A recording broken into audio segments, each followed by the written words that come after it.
Hello everyone, McGee here with another draft battle analysis video and recap, this time covering my finals match in the BBL Speed Tour, which was an Uber's format in which you're given 15 to 20 minutes to prep a team against your opponent's team and then battle it out. As previously mentioned, I have a team that's very strong on the stall and defense, and then it's been very successful for me in my first three matches as I've been able to secure victories and move my way into the finals match. I am playing cbmarcus, who has a much more offensive and scary team. But before we get into the match, we're going to take a look at what he had available to him and then what I brought to best address those offensive threats. So he's got the Groudon, really strong hitter, very powerful in the sun, which of course pairs extra scarily with his Mega Charizard X, just having a good sun option. And he can even hold off on the Mega Evolution and just spam a special mode with like Heat Wave and something like that because he has the solar power to work with. There's also Pheromosa, really good pivot, can run mix sets. Traditionally, it's physical just for its ability to pivot with U-turn and just do massive damage, but I'll always have to be wary of special sets as well. Tapu Lele, really good wall breaker, uh, okay speed tier, but just its ability to use Psyshock and get through physically defensive options is always very scary. I wasn't super worried about it just because of Lugia's uh, denseness and ability to resist Psychic, but it's still something that threatens to break you if you're not careful. Mandibuzz, not really a threat on my team unless it's going to go for toxic spamming, but I can generally just wall it out with Venusaur unless he goes excessive on his attack investment to try to get into two-hit KO range. Regieleki, not super scary. Just really forces me to bring a ground type to address that, so it doesn't have free reign to spam electric attacks. And as you see, I have Zygarde to play with, so not too worried about it. Just it's a potential to threaten me if Zygarde goes down early. Tentacruel, somewhat annoying. I shouldn't be leech seeding it. I can't really Giga Drain it. It has a really good speed tier if it wants to play with that, so it can be faster than my Zygarde, so it could threaten to one-hit KO with something like Ice Beam. Just something to be really wary of. Minior, not super worried about it. Obviously, it has the Shell Smash set, but with Pyukumuku, it doesn't really threaten me all that much just because Shell Smash doesn't really count against a Pyukumuku, so I can wall that out without any trouble at all. So that's what he had available to him. And then we're going to take a look at what I brought to address that. You're going to see pretty much a list of familiar faces. This is the exact same six I've brought into the last two games, so I'm going to close out with them as well. I liked what Tyranitar offered on paper, but I didn't really need that dark typing all that much. Didn't really care about the sand. Cobalion never had a reason to show up, unfortunately, so he never came out. Rotom Heat did some valuable work in game one, but really wasn't that necessary to the rest of my team and the rest of my game plans. But once again, Lugia really just leaning into its defense again. Substitute Toxic Stall is looking like a strong strategy. Psychic to address one of the few things that can't be hit by Toxic, which is the Tentacruel, and that won't enjoy the Psychic. And then Recover just to stay healthy and stall out.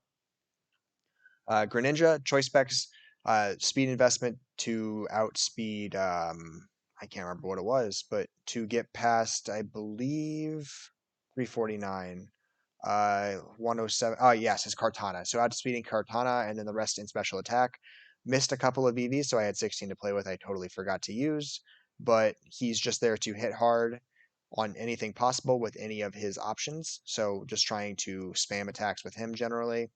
Mega Venusaur, again, really invested in bulk here, just trying to address Kartana because Kartana just really threatens to break a team apart since Pyukumuku doesn't really have the ability to stall that out.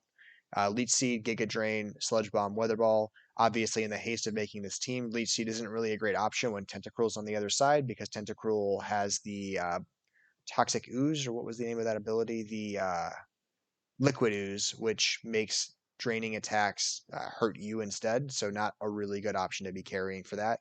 I opt for Weather Ball just because if the sun is out, then all of a sudden Venusaur has a really strong fire attack to hit him back with. Things like Kartana immediately get obliterated by that, so it's just a really strong option for me. Florges, uh, back to leftovers, back to full defensive utility. Wish support, Moonblast, Toxic. Probably should consider carrying aromatherapy in this situation. I have enough toxic spam on the team. I don't necessarily need Florges to be doing that as well. So maybe a bit of an oversight. Pyukumuku, heavily invested in defense to make sure I can wall out Pheromosa and a couple of other physical attackers like Groudon, Mega Charizard X, Minior. Just a really strong, solid defense stat. Some extras thrown into special defense just to give them a little bit more of mixed defensive utility, and then going for the more traditional toxic recover mirror coat counter. So whatever attack he throws at me, I can bounce it right back at him. I can toxic things if they're more passive, and then I can always recover my health and stay alive. And then finally, Zygarde, going for the substitute glare set, Thousand Arrows and Coil. Probably should be Dragon Dance in retrospect, just so I can get fast and threaten to get past a couple of things. I think the issue I ran into with the Calcs is that it required a lot of HP investment or speed investment to get past Pheromosa at +1. So the concern is I want to be as defensive as possible and still be able to get kills, and maybe I should have opted for more speed so that I could threaten to go for a sweep. But that's the team I brought. Those were generally what they were trying to do and trying to address either defensively or offensively. So we're going to get into this match. I apologize in advance for its longevity. I said this was a speed tour format, and the finals match was not treated as such. So do prepare yourselves. So I'm going to opt for a Lugia lead. Lugia is just really strong defensively against a lot of what he wants to do. I'm wary Pheromosa has triple axle to get around the multi-scale, so I don't want to gamble that on turn one. Pyukumuku is a safe switch in. He forces Kartana out. I get forced in with Venusaur. He has a subset, fairly scary. The very good thing, though, is Kartana has just a trash special defense set, so my Giga Drain will get past that. But I'm really not in a great position to wall out Kartana with Venusaur, so that's something to be wary of because I did not bring Giga Drain, or I did not bring Synthesis. I come in with Lugia because that seems like a safer option at this point. I knew I'm going to get knocked off, but I just need to make sure Kartana doesn't feel comfortable doing anything.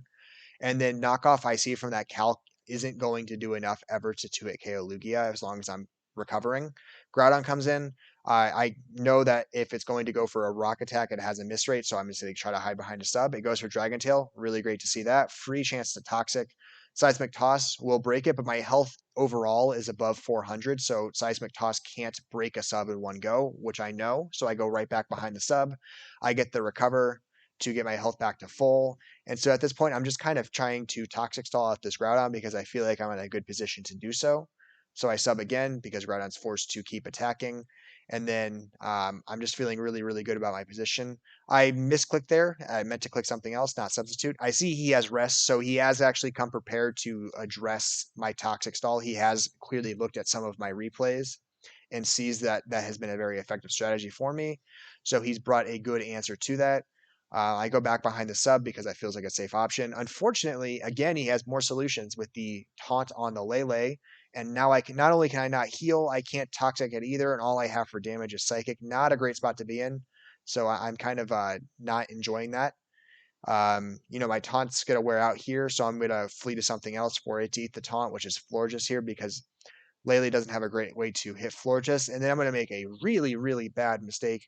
I think it's gonna go for Psyshock here because that's the hardest hitting attack it has to hit Lele or hit Florges, because Florges has like a 152 special defense and like a 67 defense stat. So even if you're fully invested in defense, like I am, uh, it's still worse off than its uninvested special defense stat. So I have a 258 in my defense stat fully invested with the nature, and I'm still at a 344 for my special defense.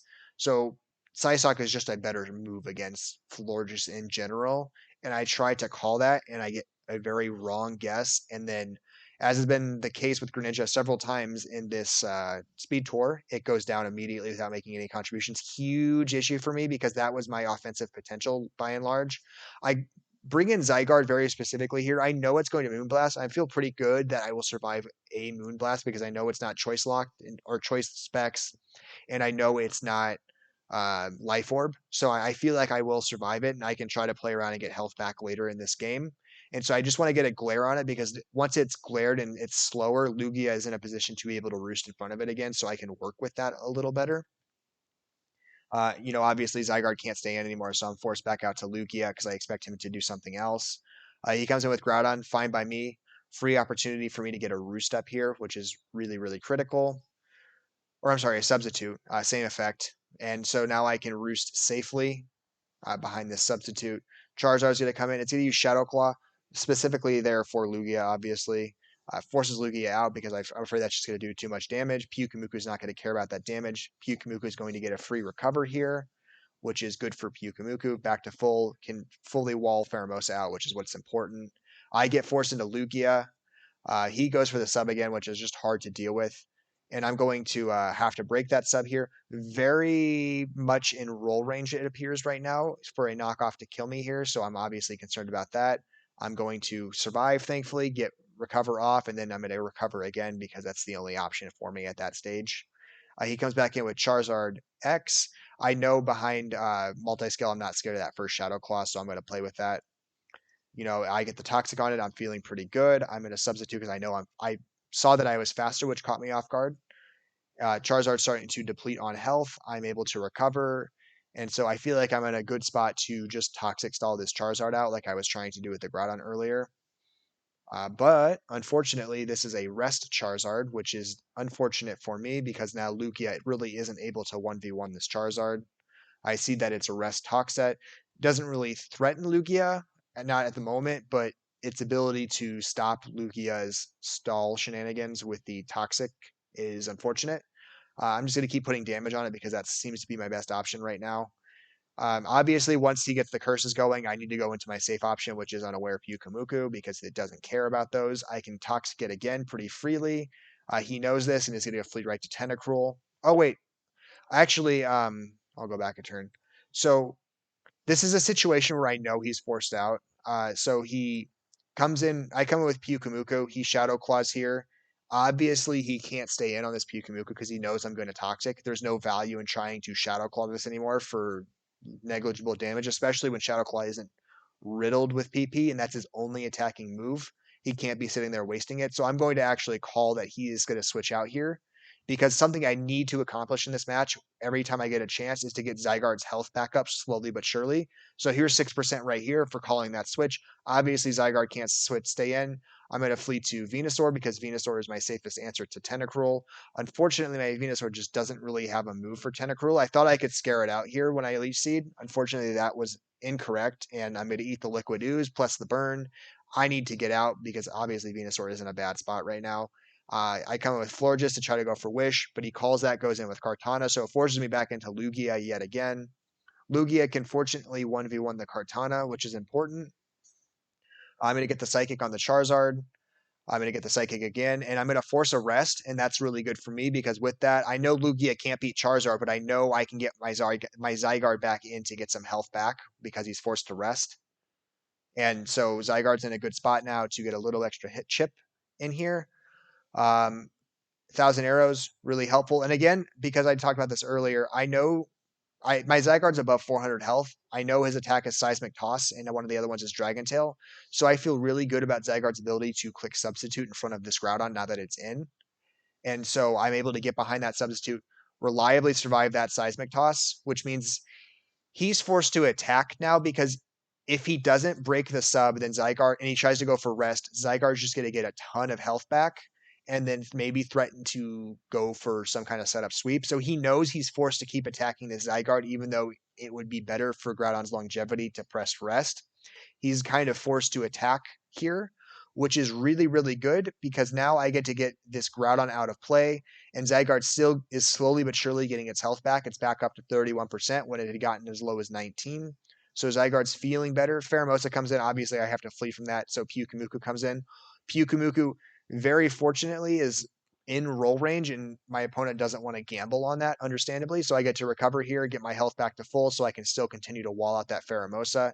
Tentacruel comes back in, kind of forces in not Venusaur because Venusaur can't do anything in front of this Tentacruel. It just will slowly die. So I'm going to go for some Wish support on Florges. And this is earlier why I mentioned probably having Aromatherapy was a better call because I should have predicted at some point someone was going to call my playstyle and try to Toxic stall me back because my pieces aren't really well built to handle that either outside of Venusaur on obvious Toxics. And so once Florges is Toxic, Florges is on a timer because it's just really hard to do Wish support while also dealing with Toxic. But the important thing here is I can get Venusaur back and healthy. Obviously, I couldn't run into Zygarde there because I knew he had Icy Wind and he would just KO me. But Venusaur can get some health back, which is important. Floor just comes back in to kind of just eat some more damage, get some more wish support going on. Just kind of stand here in front of Tentacruel for a little bit just because I don't really have a great option at the moment. And so I'm just trying to kill some time. I was trying to bait it out here, maybe thinking I had an option to hit it for decent damage. He doesn't buy it, and so I'll get my health back, but unfortunately, I won't do any damage to Tentacruel. Something really fortunate is going to happen in a couple of turns, and I'm going to be very happy to see that happen. I've run into Venusaur just because I'm not really sure what to be doing right now. I don't have a great move to hit it with, so I switched to Lugia. Lugia takes the Scald, and then very importantly, Lugia gets burnt. And I'm going to lose my ability to kind of substitute or play with multi-scale for the rest of this game. But the big thing is that Tentacruel can no longer threaten to poison Lugia because now I have a burn status. So now Tentacruel has a limited amount of options for pressure on this Lugia while Lugia has Psychic to work with. So just a really solid spot for me to be in, and then not so great of a spot for him. Like I said, every time Charizard comes in as a sleep, I'm going to come in with Zygarde because that gets me 6% more for free. And so Zygarde is slowly but surely getting its health back up there. We've gotten twice as much health back, which is really good. Tentacruel can't really break Lugia. I'm obviously need to recover here to get some of my health back, but all in all, Lugia is able to kind of stand in front of Tentacruel and force it out. Charizard's going to come back in again. Charizard's going to take more chip. I know I can flee again to Zygarde to keep getting my health back up because Zygarde's in a really good spot to do that. He's going to go for the Sleep Talk. He gets the Curse. I don't know how much damage Shadow Claw does on Zygarde yet, so I'm wary that it does a lot, and I'm trying to be cautious of that. So every time he gets a successful Curse, I'm basically fleeing to Pyukumuku because Pyukumuku can wall it out. I don't think he's going to get a successful Shadow Claw on the first attempt with Sleep Talk, so I'm going to play around with that. Get 6% more back up. I don't feel quite confident yet to try that. Pyukumuku is just going to kind of stand here again because it's not scared of what Charizard wants to do. Unfortunately, Pyukumuku is just really good fodder for both Tentacruel and his Kartana to come in freely, and so I have to be very cautious of that. But I'm just going to run away, because I know he's probably going to Toxic. Lugia can stand in front of Tentacruel without an issue. I get a good amount of damage done. Really helps confirm that Tentacruel isn't super bulky. It doesn't get a long-term survive Lugia. I'm forced to recover again. Not the end of the world. And then again, because Charizard's in, it's a free opportunity to come in with Zygarde. And he just isn't in a really good spot to address that. It does 19%, not nearly enough. And I get to click 1,000 arrows for free here. And so the big thing is I do 49%. It's enough where both of us feel that there's a roll range and I could get the KO there. So he's forced to flee into the only option that doesn't die to 1,000 arrows, which is Pheromosa, which loses a ton of health on that play. So that's really good for me. It goes for an Ice Beam trying to confirm a KO on a hard predict that Zygarde stays in. I'm not going to risk it. Pyukumuku is going to be the one that comes out. I'm going to call that he's going to go back into Kartana because I understand he's not going to sit there with Pheromosa anymore. And he's not going to click Ice Beam again. So he might U-turn or he might just hard switch. Either way, Lugia seems the most appropriate answer to come in. And so I'll play with that. I'm going to keep Psychicking here because I can't let Kartana get behind a sub. I need to make sure Kartana stays out in the open. And so I'm going to continue to Psychic and break those, basically forcing him to either attack or switch to something else. But either way, a good spot for me. I go for a recover there just because I know my health is not in a super great spot. I'm going to Toxic with the Charizard again because Charizard's not in a really good spot to keep getting Toxic. And then I think I'm going to go into more recover stall until I wait for it to go to sleep so that I can come back in with Zygarde. I believe this turn I made a hard call that he has to go for the Shadow Claw or the rest. Yeah, I do call that he has to go for the rest here. And so Zygarde gets a free entry. And now what's really critical about this call is that he's forced to throw away something because he knows Charizard's not going to do enough damage to even threaten to 2-hit KO Zygarde as is. He has no safe switch in. Pheromosa dies on entry. Lele probably gets 2-hit KO'd by that, and I'm going to outspeed it now that it's paralyzed. Kartana probably gets KO'd by 1,000 arrows, so he's forced to throw away something because I hard called that he was going to use rest, just because it's very predictable when you're trying to deal with Toxic Stall. And so he throws away the Tentacruel. Very happy to see that. That gives Venusaur a little more mobility to play with now that I can click things a little more safely. Pheromosa comes in. Pheromosa clicks Ice Beam. Florges is really just able to kind of wall out anything that Pheromosa wants to do. And so I'm able to play with that a little bit. I go for the Wish here. I think I'm going to go straight into Lugia just to give it to someone that, oh, I'm Pyukumuku, I'm sorry, because Pyukumuku has Mirko to play with, so I'm going to try to work with that a little bit. I expect he'll probably taunt, but you never know. Now that I've revealed the Mirko, I know he's going to go for a taunt, so I'm going to flee to something else because he's not going to attack the Pyukumuku and lose his Lele. He's not going to make that decision. And so I'm kind of dancing around obvious attacks this time, trying to get some accurate calls. Because it's paralyzed now, I can roost safely, really big for Lugia to kind of wall it out. I'm expecting it to go for a taunt here or another Moonblast, so I'm just going to keep pivoting around obvious plays. He goes for a Psychic, so he was actually going for a Predict, so I'm glad I went into Pyukumuku, but I don't think he's going to double down on that Predict, and he doesn't. So now Venusaur is able to be in front of it. I Giga Drain here, calling a Predict into Kartana. I was incorrect. And because I Giga Drained here, I'm actually going to be in a good spot because I think he doesn't expect at this point that I have Sludge Bomb at all because I would have clicked it last turn if I had it. And so he's going to opt to stay in with Lele. I'm guessing on the prediction that I don't have a Sludge Bomb attack to hit it hard with. And so I stay in, I click Sludge Bomb, I do enough damage to KO the Lele. Really great spot for me to be in at this point. Unfortunately, the Psycho Cut crits and Venusaur goes down. This next turn, I spent a very long time debating over. This was probably the longest turn I considered in all of the Speed Tour, was what to switch into when Kartana got to +1. Because it has Leaf Blade, I can't reliably go in with Pyukumuku. Pyukumuku will die to Leaf Blade at the health it was at, which I believe was 65. If it was at full health, I might have gambled it, but it wasn't going to survive a Leaf Blade. I can't go in with Florges because Florges is too weak and will just give it another boost. So I can't go in with that. Lugia no longer is in a position to wall out the knockoffs. So I go in with Lugia. I also lose the game. So I'm forced in with Zygarde. The calc was there that if a Leaf Blade doesn't crit, and it has a 1 in 8 chance to crit, so that's always a concern. If Leaf Blade doesn't crit, then Zygarde will survive the attack. And so I'm going to go for Glare here for the specific reason that I need to be able to outspeed this with Lugia afterwards if I have any chance at all. Because if I go for 1,000 arrows here, it doesn't reliably KO this Kartana, so there's no real great advantage to trying to click 1,000 arrows once and survive the first hit, because then he just comes in afterwards and kills me on the second Leaf Blade, because I'll lose almost all my health to the first Leaf Blade. I'll do almost all that damage back to him with 1,000 arrows, but not enough to KO it. Then he'll just KO with Leaf Blade and sweep me out. So I need to go for Glare here because I need to hope for some paralysis to play with. And so that's the best play available to me, is to click Glare and put it at a lower speed tier so that I have some mobility to play with. I'm going to hard switch to Lugia.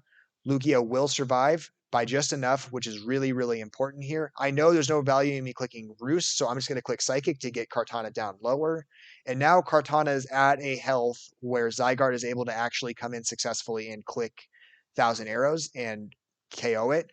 That was my only out in that scenario, and I was very fortunate that I had just enough health on both the Lugia and the Zygarde to survive. I'm going to throw away Florges here for the very specific reason that I know Pyukumuku can't come in on a close combat and then recover afterwards. I'm better off just throwing Florges away, who does nothing, so that I can bring Pyukumuku in safely and click recover. So I'm more than happy to throw Florges away in this situation because I know its value is not at all existent. This is just me eliminating pieces that I no longer need at the end game. And so I'm coming with Pyukumuku now, who I know can safely click recover and not be threatened, except for a crit. Charizard's asleep.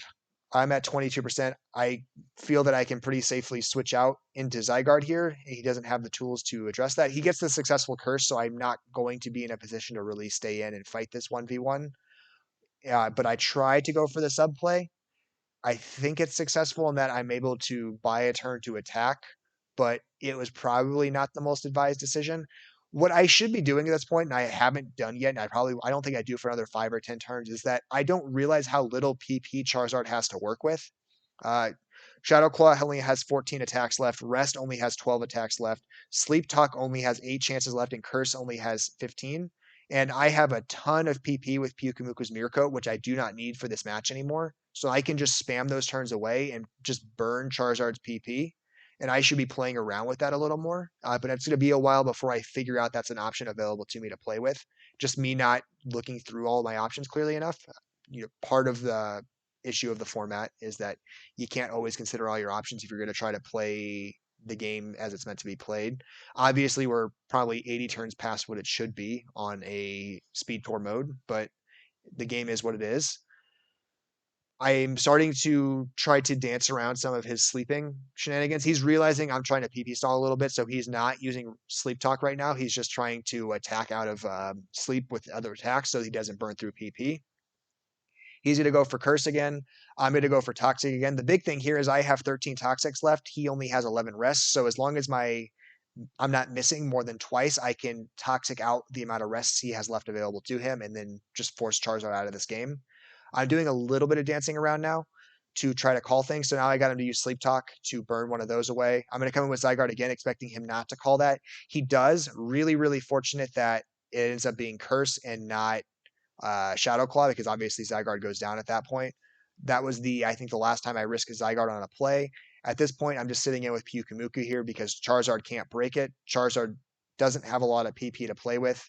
It's got, I think, a little more than around 40 PP left. I have almost just that on Mirror Coat alone, plus counter. I just have a lot of PP to play with here. Again, not ideal for what the format is and what we're playing, but it is kind of the situation that's emerged, especially after I lost Greninja early on a really bad misplay. That it's kind of at the point now where my Pyukumuku just needs to sit here and Toxic Stall. And so every time I hit it with Toxic, it forces itself to rest. Pyukumuku is able to just stand there and play around. But I'm at this point where I'm realizing I should just be throwing away my mirror coats because they're useless and I have a ton of PP on those. I just burn through all the rest turns. I get a really great Toxic on the Pheromosa here, and this is more or less where the game is going to officially wrap because Pheromosa is forced to either click close combat or U-turn here. I can pretty safely click counter because regardless of the damage it does, I know Shadow Claw from Charizard only does 18%, so I'm going to survive that no matter what. And so I get a KO basically for free here, or I would. I think I click recover. I'm nervous and I should just click counter to do good damage, but I think play it overly cautious.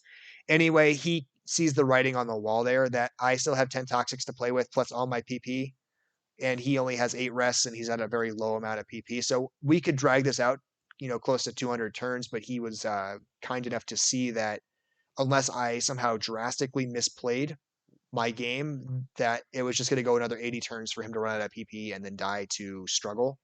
So good sportsmanship by him to acknowledge the defeat without having to play out all the turns. So thank you for that. But that was how this speed tour wraps up. Really, really, really strong performance from Larry the Sea Cucumber in our final match. Lugia did great work all speed tour, made me really fond of it as a mon to use in Uber's League just because it's so difficult to break and deal with. Same with Mega Venusaur, just really strong defensive piece. I got to play around with Florges a little bit, which is just a really fun, strong wish support fairy type, outside of obviously Clefable, but a little bit better than Aromatisse. So just a really fun mon to play with. Has defog options as well, so it can do a lot of good support options. I will probably be using that more in the future. I prove yet again I am very poor at using Greninja, regardless of form. So I don't think Greninja is the Ubersmon for me. I try to go for too many aggressive plays with him, and he has no defense at all to play with. So every time I get that wrong, Greninja basically dies. And you saw it happen a couple of times at least in this speed tour alone, which was only 4 games. But all in all, a very fun event.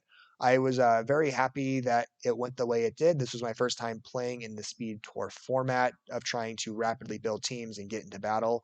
Traditionally I'm a fast builder and a fast battler. I tend to go with my instincts a lot with how I battle. I don't do a lot of in-game calcs. So the overall format plays to my strengths very well, but obviously it exposes some of the dangers of that play style when you can't do full calcs or you make rash decisions on plays.